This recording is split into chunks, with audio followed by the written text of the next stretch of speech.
বক্তৃতার মঞ্চে অনেকেই অনেক বড় বড় কথা বলতে পারে, হাততালি পাওয়ার জন্য, হাততালি দেওয়ার জন্য।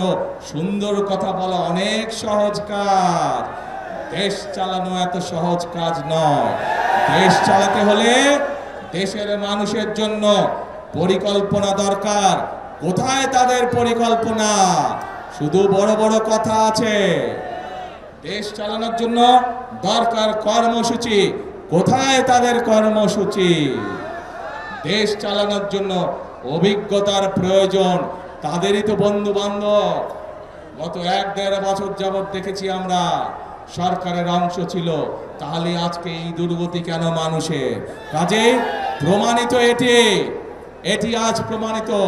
যদি বাংলাদেশের মানুষের ভাগ্যের কেউ পরিবর্তন করতে পারে, কে পারবে? তাহলে ধানের শীষ।